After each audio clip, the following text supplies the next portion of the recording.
السلام عليكم، اخباركم؟ يا رب تكونوا بخير. معاكم محمد علي من قناه نجرب وفيديو جديد. شركه دومتي بتاعت الجبنه والالبان عملت 3 اطعم جديد بالفتره اللي فاتت دي في الجبنه بتاعتهم، فقلت تعالى نجيبهم ونجربهم ونشوف هل الاطعمه دي لايقه مع الجبنه ولا عشان المبيعات وخلاص. بس قبل ما نشوف الاطعمه اللي معانا ما تنساش لايكك الجميل والاشتراك في القناه بعد اذنكم وشير الفيديو. وتعالوا نشوف ايه الاطعمه اللي معانا 3 اطعمه. جبنه فيتا بطعم ميكس الخضروات ودي شكلها، وجبنه فيتا بطعم اللانشون ودي شكلها،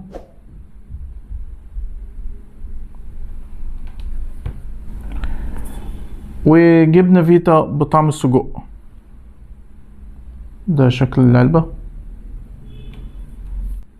طب الاتنين دول 250 جرام سعرهم 11 جنيه، ودي 500 جرام بسعر 20 جنيه.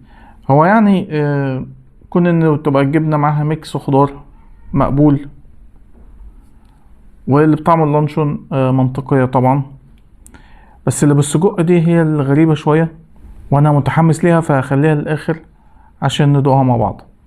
طب تعال نفتح اول حاجة معانا واللي هي بطعم ميكس الخضار.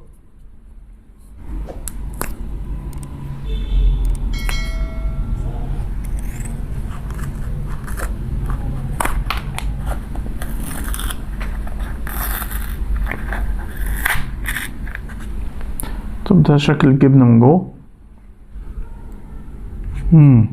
في ريحة خضروات طلعت كده، او ريحة خضار يعني شام زي ما يكون في زيتون على بصل، يعني السكة دي كده. طب تعالوا ندوق.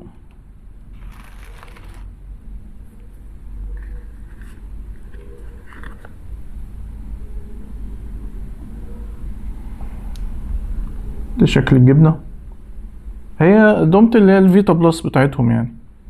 تعالوا ندوق. بسم الله.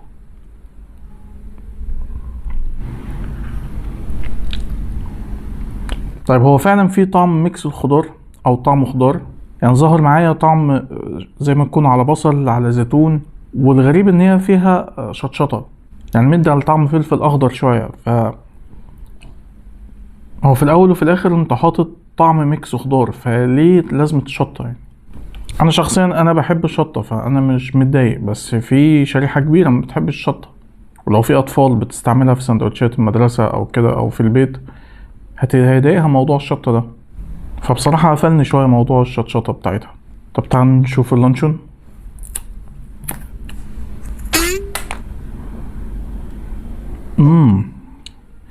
ريحة اللانشون بيفي ظاهرة فيه حتى، واللون كمان، يعني شوفوا الجبنة كده مدية على لون احمر.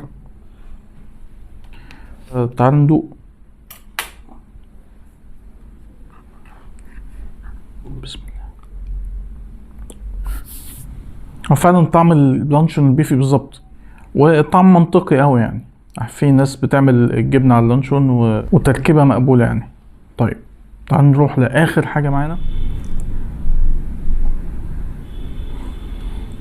يعني ريحته ريحة البوزو بالحاجات المشويات دي. انا مش قادر اميز طعم سجق او ريحة سجق قصدي.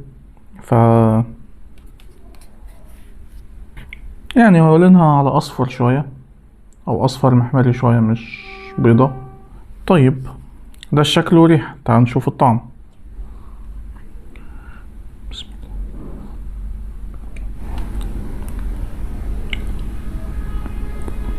يعني هو فعلا طعمها غريب، يعني انا ما مش عارف، ما مش متقبله كده، حاسس ان انا باكل جبنة وفيها طعم بوزو كده.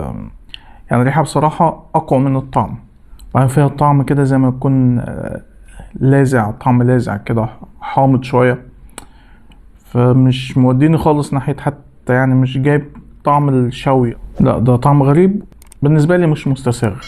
فأنا بالنسبة لي أرشح اللانشون بقوة. بعد كده اللي هو الميكس الخضار، وإن كان في لسعة الشطة دي مش كل الناس هتتقبلها، بس هو طعمها حلو. مش هرشحه، أنا شخصيا مش هرشحه. بس كده، ده كان فيديو النهاردة، فيديو سريع كده خفيف، واديتكم شوية ابديت كده عن المنتجات الجديدة. فلو عجبك الفيديو متنساش اللايك والسبسكرايب، شير الفيديو، وهتلاقي في صندوق الوصف لينك صفحة الفيسبوك بتاع قناة هنجرب، لو عجبتكم اعملوا فولو. وهتلاقي برضه لينك اكونت الانستجرام بتاعي، بنزل عليه حاجات مش بتنزل على الفيسبوك ولا على اليوتيوب، فممكن برضه تعملوا فولو هناك. وشكرا لكم، سلام.